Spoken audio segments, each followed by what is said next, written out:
The vertices of a triangle are, triangle का vertices हमें दे रखा है। The distance between is orthocentre and circumcentre is root k, then the value of k is equal to, हमसे k पूछा है। Triangle का vertices दे रखा है तो मैं ट्रेंगल बना देता हूँ। तो मैं ट्रेंगल ABC बना दिया हूँ। वर्टिसेस दे रखा है 4,1, 5,-2, 2,-3। सबसे पहले मैं क्या करता हूँ, AB निकाल लेता हूँ, AC निकाल लेता हूँ, BC निकाल लेता हूँ। क्यों? इससे हमें पता चल जाएगा ये ट्रेंगल कैसा है, राइट एंगल ट्रेंगल है, इक्विलेटरल है, आइसोसेलस है। ठीक है, तो डिस्टेंस फार्मूला से मैं AB निकाल लेता हूँ, AC निकाल लेता हूँ, BC निकाल लेता हूँ। ठीक है, तो AB क्या होगा, -2 - 1 का स्क्वायर प्लस 5 - 4 का स्क्वायर, y2 - y1 का स्क्वायर प्लस x2 - x1 का स्क्वायर। रूट अंडर क्या होता है, -2 - 1 क्या होगा, -3 प्लस 5 - 4 क्या होगा, 1। तो 9 + 1 क्या होगा, 10। तो √10। तो AB मेरा कितना आ गया, √10। AC में निकाल लेता हूँ डिस्टेंस फार्मूला से, क्या होगा, -3 - 1 का स्क्वायर फिर प्लस 2 - 4 का स्क्वायर। तो ये क्या आ जाएगा, -4 का स्क्वायर, ये -2 का स्क्वायर, ये अंदर में क्या आ जाएगा, √20। सिमिलरली मैं BC निकाल लेता हूँ डिस्टेंस फार्मूला से, तो क्या होगा, -3 फिर माइनस दूंगा, फिर -2 दे रखा है। जब माइनस रहता तो मैं ब्रैकेट दे देता हूँ, स्क्वायर प्लस 2 - 5 का स्क्वायर। तो ये कितना आ रहा, √10 आ रहा। मतलब मेरा AB आया है √10, AC आया √20, BC आया √10, यही आया है। हाँ, तो लिख देता हूँ।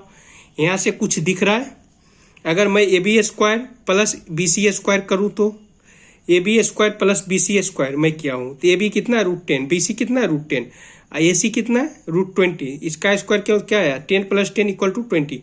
मतलब ये पाइथागोरस थ्योरम लग गया है। मतलब इसका स्क्वायर प्लस इसका स्क्वायर इक्वल टू इसका स्क्वायर। इसका मतलब क्या होता है, हाइपोटेनस का स्क्वायर के सामने जो रहता है वो क्या होता है, 90 डिग्री होता है। 90 डिग्री के सामने वाला हाइपोटेनस होता है, ये बात मैं जानता हूँ। इसका मतलब एंगल B मेरा कितना हो गया, 90 डिग्री। ये पाइथागोरस थ्योरम से AB square plus BC square equal to AC square होता है पाइथागोरस थ्योरम से। ये होता है कब, इसके सामने, मतलब ये हाइपोटेनस मेरा है, जो हाइपोटेनस होता है उसके सामने क्या होता है, ये 90 डिग्री, 90 डिग्री के सामने हाइपोटेनस, यही मैं जानता हूँ। एंगल भी मेरा कितना है, 90 डिग्री।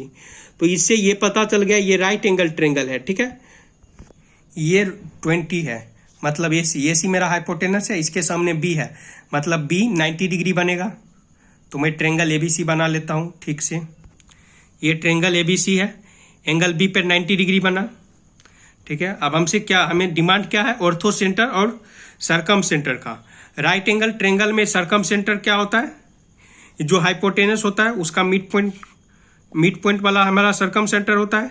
तो इसका मिड पॉइंट निकाल लेता हूँ, यहाँ पर कुछ पॉइंट दे देता हूँ, इसका नाम D दे देता हूँ। ठीक है, ये हमें याद होना चाहिए। For a right angle triangle the circumcentre lies at mid point of the hypotenuse, ये हमें याद होना चाहिए। और ऑर्थो सेंटर राइट एंगल पर क्या होता है, जहाँ पर 90 डिग्री बनता है। तो ये B वाला, ये मेरा ऑर्थो सेंटर हो गया, इसका मिड पॉइंट मेरा सरकम सेंटर हो जाएगा, हाइपोटेनस का मिड पॉइंट।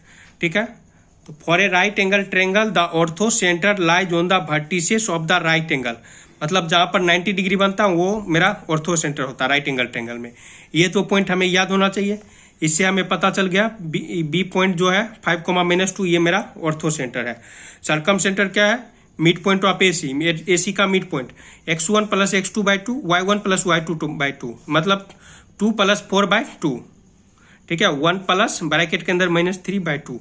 ये कर दो, तो मैं ये कर देता हूँ। तो ये क्या आया, 6/2 कितना होगा, 3 -3 + 1 मतलब -2/2, क्या -1, मतलब 3, -1 मेरा क्या हो गया, सरकम सेंटर। और ये मेरा क्या हो गया, ये ऑर्थो सेंटर। तो इसका डिस्टेंस हमें क्या दे रखा है, क्वेश्चन वालों ने √k दे रखा। तो इसका मैं डिस्टेंस निकाल लेता हूँ डिस्टेंस फार्मूला से। ये D पॉइंट हमें पता चल गया है, ये B पता चल गया। तो डिस्टेंस फार्मूला लगा देता हूँ। डिस्टेंस फार्मूला क्या लगा, -1 फिर माइनस, जब माइनस रहता तो मैं ब्रैकेट दे देता हूँ, तो -2 स्क्वायर प्लस 3 - 5 का स्क्वायर। तो ये सॉल्व करके मेरा क्या आ रहा, सॉल्व करके √5 आ रहा। हमें इसके इक्वल क्या दे रखा है क्वेश्चन में, distance between orthocentre and circumcentre is, यहाँ दे रखा है √k दे रखा है। ठीक है, मतलब BD हमें √k दे रखा है। ठीक है, गिवन में। तो मैं इसको √k के इक्वल लिख देता हूँ। तो मेरा k कितना आ गया, k मेरा 5 आया। k हमसे पूछा है तो मेरा आंसर क्या हो जाएगा, 5। ये 2 पॉइंट हमें याद होना चाहिए, ठीक है, फॉर राइट एंगल ट्रेंगल के लिए।